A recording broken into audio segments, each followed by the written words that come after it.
Earlier this week, I gave a keynote in another session in an industry association.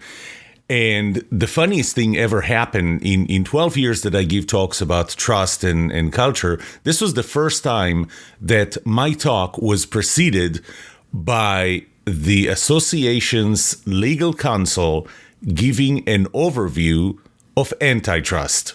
So I'm starting a trust keynote with preceded by 10 minutes on antitrust. And it was funny, but it made me think. It made me think about trust versus antitrust. There is a reason why the word trust is in both of them. And one of the biggest questions, can you trust and should you trust a competitor? This is what this week's episode is about.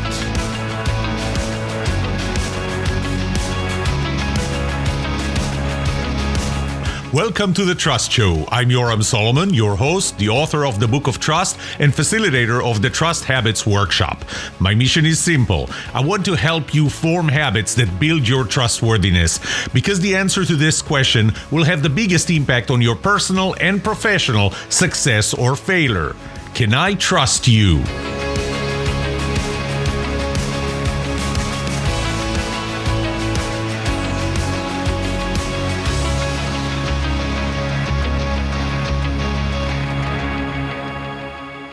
But before I can start talking about antitrust, I need to give you some background to antitrust. And antitrust is kind of considered to have started by John D. Rockefeller, who owned several oil companies. And in 1882, he created what's called the Standard Oil Trust. It was a trust of companies.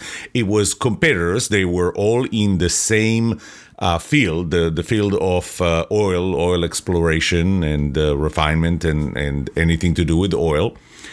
And those competitors got together to kind of control the market. Now, if your attitude to business is purely limited to making profits, then that's a great idea. And it was also the first time that this was made, that this happened. But then you have to ask yourself, what's wrong with competitors getting together? When they get together, they control the market. They create a monopoly. And you've heard many times about how the Federal Trade Association, which we'll get back to it, how it breaks down companies that may own too big a share of a market and therefore have a de facto monopoly or a real monopoly. They can control the market. They can control prices. They fix the prices. So, for example, nobody wants to have the prices too low, because if the prices are too low, then your profits are too low. So what they do is they get together and they fix the prices and they agree. And they kind of trust each other. This is where trust comes in, to agree that they will not lower the price below a certain level. We can argue that OPEC, the organization in the Gulf, Persian Gulf, that controls a big amount of the oil being shipped to the world, is doing just that when they decide how much they're going to produce and what would the prices be as a result of that. The consumers get screwed over that. Even labor, companies can get together to decide how to deal with labor.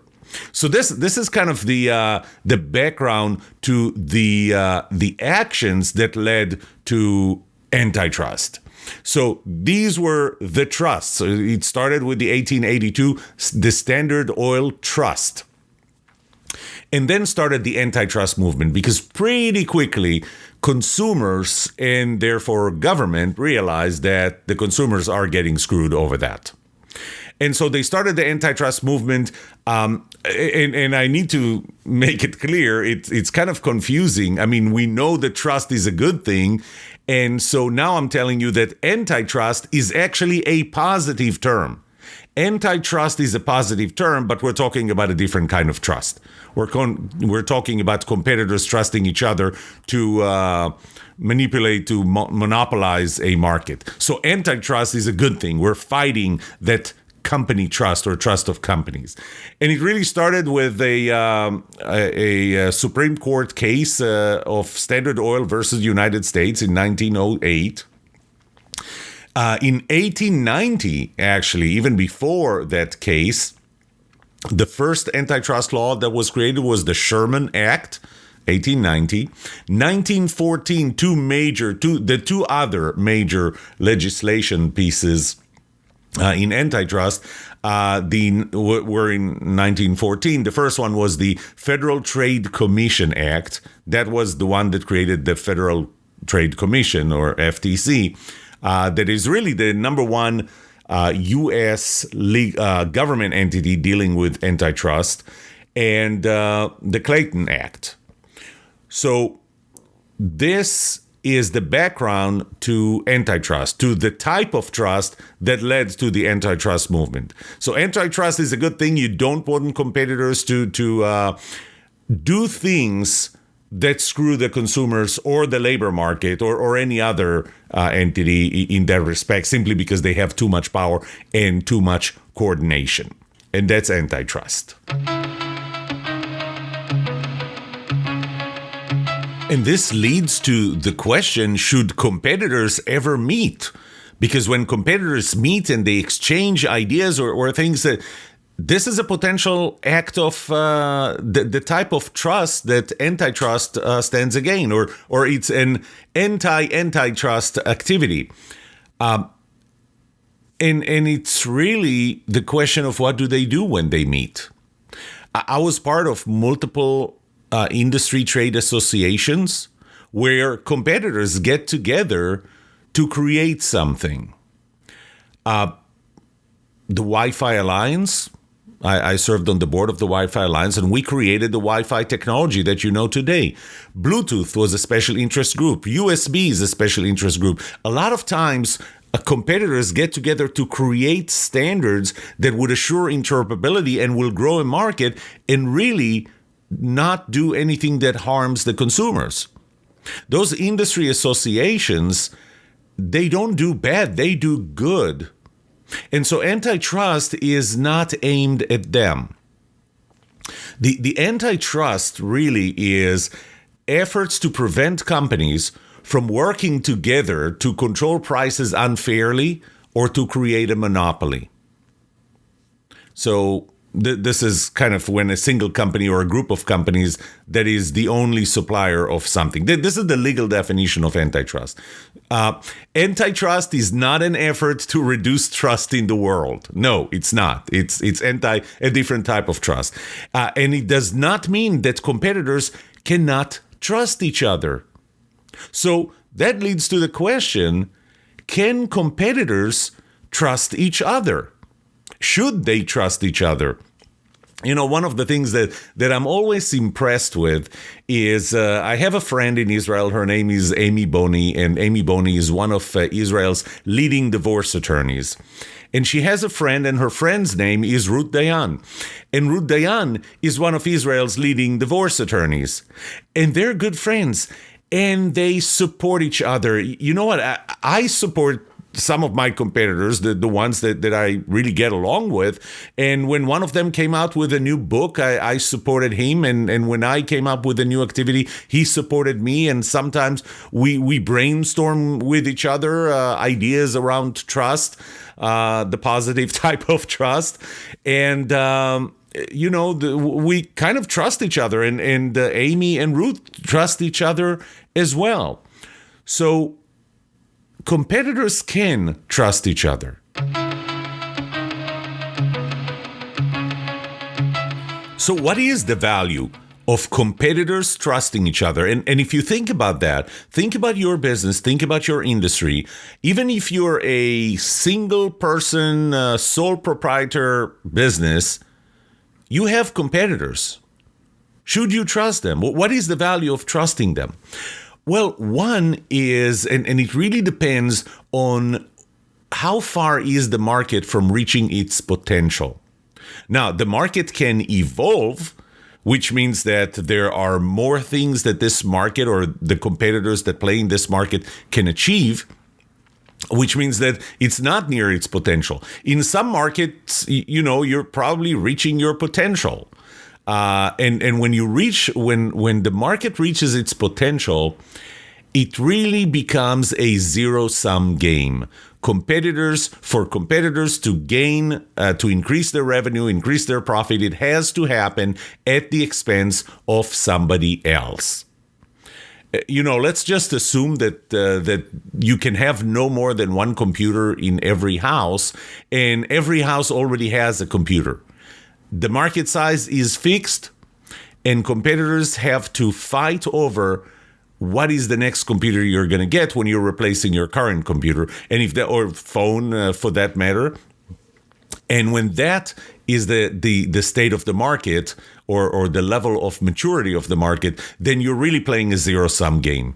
And competition tends to be very fierce, and it's harder to think about situations where competitors can benefit from trusting each other. I mean, if I go back to the symmetry component, the symmetry component is pretty problematic when you talk about competition, because symmetry starts with you trust someone because you're on the same side of the wall, okay?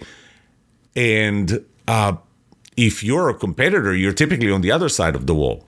But if the market is not at maturity or far enough from maturity, then competitors can collaborate on growing this market. This is a win-win. This is not a zero-sum game. We're going to grow the size of the pie. Let's say that, and we did that when we were on the board of the Wi-Fi Alliance or the Wi-Fi organization, where we advertised Wi-Fi. We advertised the value of Wi-Fi so that more people will buy Wi-Fi. We did not screw the consumers over by telling them that Wi-Fi is a good technology. We did not set prices, but we pooled our resources in marketing. Each one of the competitors probably doesn't have enough to put an ad in, I don't know, in a national TV station. But you know what? When you pool those resources together, not naming, not singling out one competitor, not setting prices, you can put a Super Bowl ad for Wi-Fi. So there's value in pooling those resources. But again, you have to be very careful that when you talk about growing the pie, you're talking about growing the pie in terms of more transactions rather than we're going to grow the pie in dollars by setting prices that nobody is willing to agree to sell under. That's the type of behavior that's addressed by antitrust. So be careful, don't set prices, but working together, especially when the market is far enough from maturity, to grow the pie by pooling resources, as one example, then you are trusting a competitor. You are working with the competitor, and it does benefit both of you and the consumers. But what do I need to trust my competitors with? Well, if we're collaborating, if we're trusting each other, one is that they are going to be doing their best to grow the market, not just for them, but for me as well, positively, not in a way that will be fought by or violating antitrust behaviors or litigation or laws. So I need to trust them with doing their best to grow the market positively, in a positive way, to share knowledge. I do share knowledge with a few other of my competitors, and you got to be careful between sharing knowledge and stealing somebody's content or plagiarizing them. And when I wrote the Book of Trust and other books, I cite a lot of sources. I'm very careful to meet the fair use requirements. So, I'm not bringing in their key ideas or anything. But sometimes when somebody says something, I bring it in. I give them the appropriate citation, reference, and so on. It gets a little trickier when you're talking about a competitor, because obviously their content is a lot more relevant to the nature of the competition itself. And one day I actually did use something from one of my competitors, but it wasn't enough for me to meet the requirements of fair use and copyrights. But I actually reached out to him. I asked specifically if I can use that specific type of content. I explained exactly how I intend to use it, exactly how I'm going to attribute it to him. He gave me his permission. I kept his permission. So you can learn from a competitor. This probably needs to be symmetrical. You want to share information as much as you're getting information from them as they're sharing. But you have to be careful because there's a higher probability of misappropriating or to the point of stealing somebody else's content. So you want to trust that they will share information with you in a fair way. I mean, not I'm going to share information, and now that you're exposed to that information, now you can't use it and you can't come up with it yourself because you're a share. This is a trap. So you have to trust them that they're not going to trap you by exposing you to their intellectual property and then somehow prevent you from developing it yourself in parallel. You have to trust them not to steal your own content. You have to trust them not to trash your name. But when you want to work with them, you're going to have to be vulnerable, and they're going to have to be vulnerable. So you're going to share a lot of things that you would not naturally share with a competitor, or it would not come natural to you. And, if you share something bad that happened to you and they use it behind your back, that's not, they don't meet the trust that you have in them. So if you want to trust a competitor, you have to trust them that it would allow you to be vulnerable without negative consequences to you through their behavior.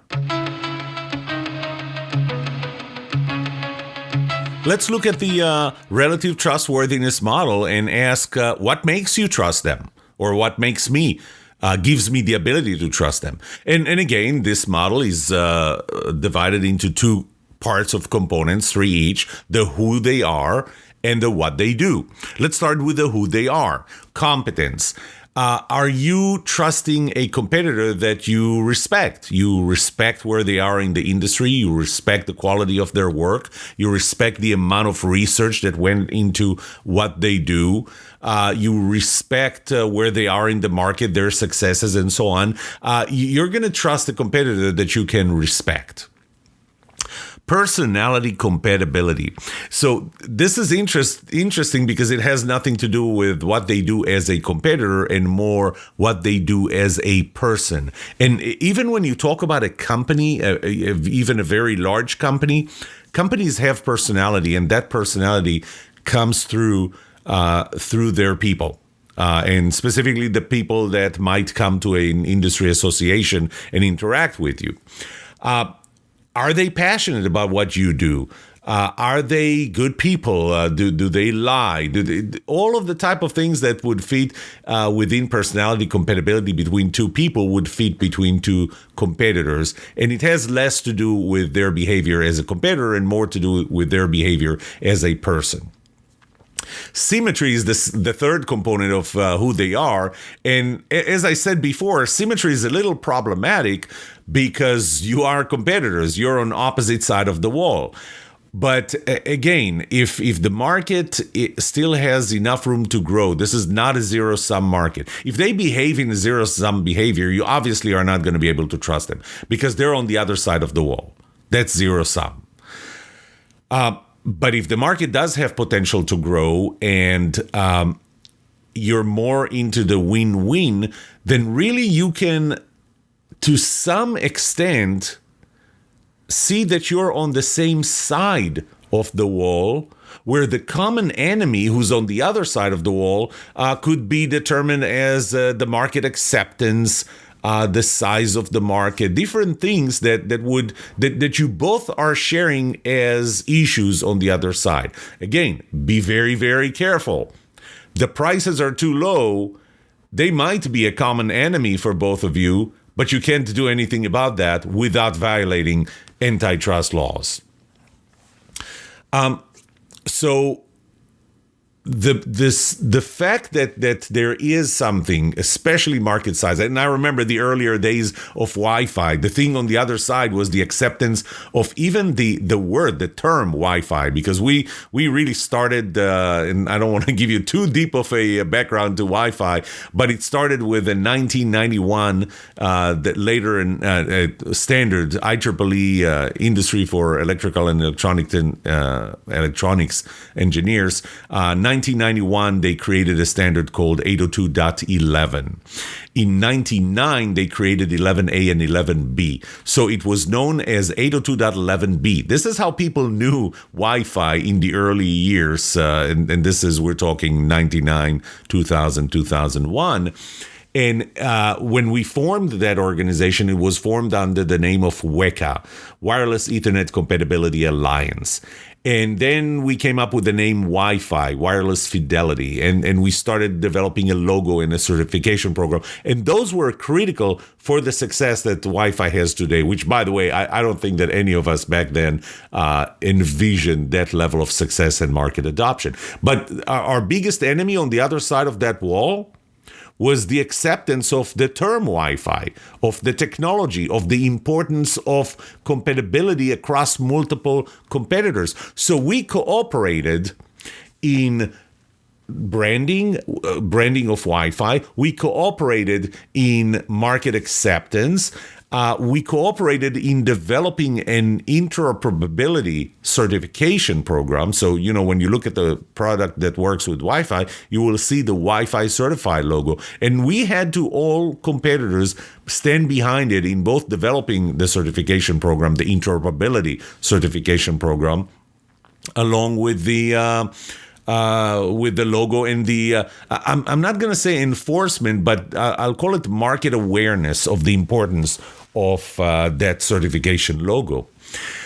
So that's part of Symmetry when there are bigger issues, bigger fish to fry that both you and your competitors see and can collaborate. Again, be careful. No antitrust, no behaviors that violate antitrust. Another thing you look for in terms of symmetry in your competitor is equal or fair contribution. So I say fair because I when I remember some of the industry associations I was with, there are times when I worked for a very large company, such as Texas Instruments, and there are times when I worked for tiny companies. And you have to ask yourself, how fair or how equal is the contribution that the different companies make to the association, to the industry organization? And in some organizations, what we did was that the fee level depended on the size of the company. Obviously, the number of people that they would send to work in the different committees and develop things varied between large companies and small companies. And the question is, do we get to a point, especially if you agree to that as an organization, where you feel that your competitors contribute equally or fairly? And the same applies, obviously, to whether they take things from the organization equally and fairly. And another component is information sharing. If one of the areas where competitors cooperate is in sharing information, sharing best practices, and so on. Again, not prices. Don't discuss prices. Don't agree on prices. That violates antitrust. But information sharing, if you feel that you're sharing a lot of information, or in technology organizations, often it's contributing a lot of intellectual property in terms of licenses to use patents that your company has filed. If you feel that that information sharing, which is another type of contribution, is not equal, not symmetrical, then you're not going to trust them. I mean, especially if you're the one contributing more and they're contributing less. The other three components of what they do are much simpler, and they really come across through the positivity when you interact with your competitors, the amount of time and intimacy that you spend with them. And it's amazing. I remember in some of those organizations that I participated in, when I first joined and saw some of our fiercest competitors, your initial reaction is to see them as the enemy. You're there with the enemy in the same event or association or conference. And over time, especially, and that's great when you do that, you throw in social activities, whether it's a dinner that we do together or we go out for drinks or get on a sailboat or whatever we do, you start getting to know the people for who they are as people. You start to get to know them. And one of the things, and I actually wrote about that long time ago, is that you might actually find yourself in the Stockholm syndrome of the industry. And somebody actually gave it a name. He called it S4, and that was many years ago. And it was the Systems Standards Stockholm Syndrome. So 4 S's. But that's something that can happen. You get so close to your competitors that at some point you forget that you represent your own company. But I'll put that aside. That you don't want to get to the point where you really trust your competitors to the point where you sacrifice your own company's interests, but the time, the intimacy, the positivity that you spend a share during interactions with your competitors definitely has an impact, a positive, assuming that we have positivity, a positive impact on the trust that you have in them. And by the way, some of the organizations, when they deliberate, they use, whether it's Robert Rules of Orders or anything, but you can see some companies that actually would use the rules to hurt their competitors. So, you see that in things like filibusters in the government, in the legislative branches, state and federal, where really a filibuster is, I'm going to use the rules to get my way, rather than let's really try and reach a compromise that works for everyone. I'm not going to judge this, but it's just that this is how I wanted to summarize. The more time you spend together, the more intimate face-to-face you spend with your competitors, the more positive or higher positivity they have when you interact with them, the more you trust them and the more they trust you. I'm going to repeat some of the things that I said, but what happens when you trust a competitor? When you trust a competitor, there's also somebody who's passionate about the thing. To me, it's the research of trust and the research of habit forming. Somebody who's passionate about it as much as I do. It's somebody who understands me. Sometimes I have to say that I find more common language with a competitor than I do with somebody who's from a different field, or sometimes even with members of my own family. I can brainstorm with a competitor because they have the background. Sometimes we do mutual referrals. And again, not setting prices, but I bring somebody in to a client. They may bring me in to one of their clients, especially when somebody needs a keynote speaker or a workshop on trust on a day that I'm already booked. There's no doubt that I'm going to try and move it to another day. I do want to keep that business, but if I can't, I will think of a competitor that I trust and refer to them. And you know what? I know that they will do the same for me. We support each other by growing the market. This is what happens when you trust a competitor. What happens when you distrust a competitor? It's typically somebody who stabs you in the back. hopefully you don't, but you might be stabbing them in theirs. I have to admit that I can't think of a time when I said something negative about a competitor. Sometimes I don't have positive things to say about some, but I don't say anything negative. And that's a general belief. I think that a general trustworthy behavior is that when you don't say negative things about others. When you don't trust them, you focus on taking customers from one another rather than growing the market. So you're going more for a zero-sum game. I'm going to gain customers by finding who your customers are and steal them away from you. I'm going to steal business from you instead of let's work together and create more awareness so there are going to be more customers. The positive note of when you distrust a competitor and they distrust you is that there's no risk of behaviors that violate antitrust laws.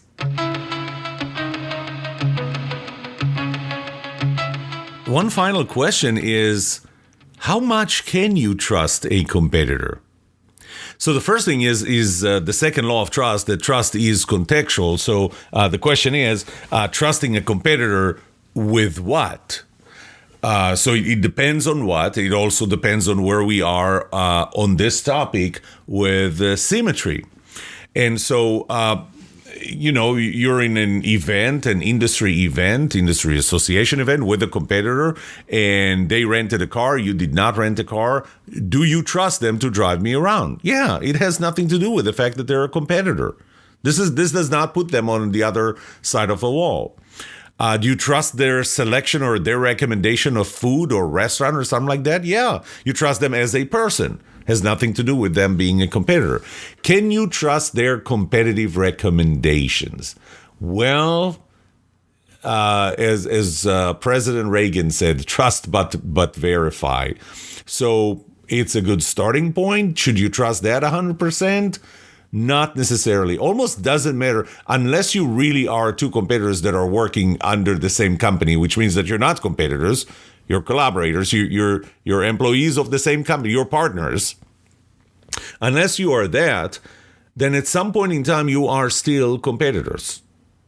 That reminds me of the story of the scorpion and the frog.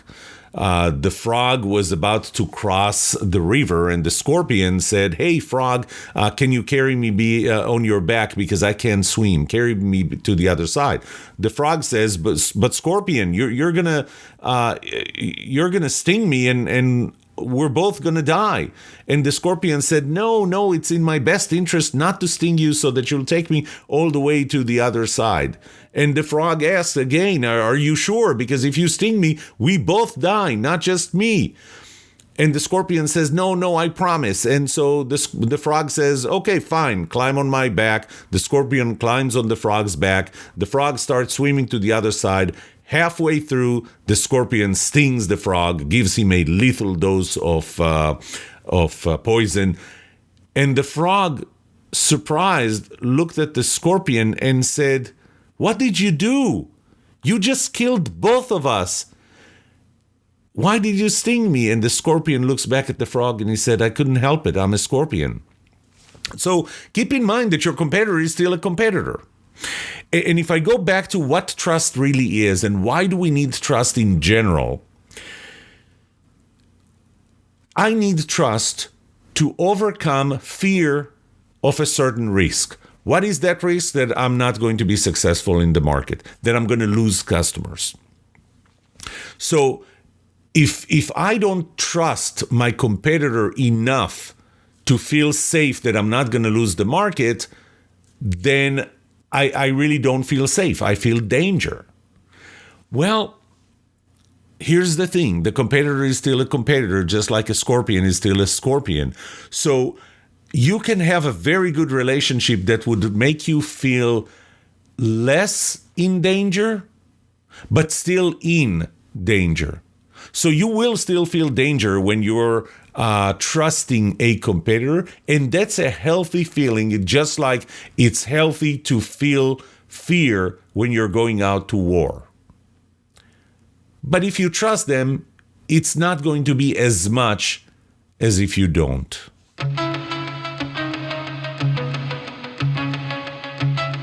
3 months before I left Israel and moved to the US, first to California, I finished my law degree after 4 years. So I do have a law degree, and I never planned on practicing law. And many friends ask me, so what was the value? And I'm going to get some value out of my law degree by saying the following. What you heard in this episode was not legal advice on trust, on competition, on antitrust, or on anything. I'm not giving you legal advice. If you need legal advice, seek legal advice from a professional who's practicing in your area. This is not legal advice, and that was one of the values of getting a law degree. I hope this was helpful.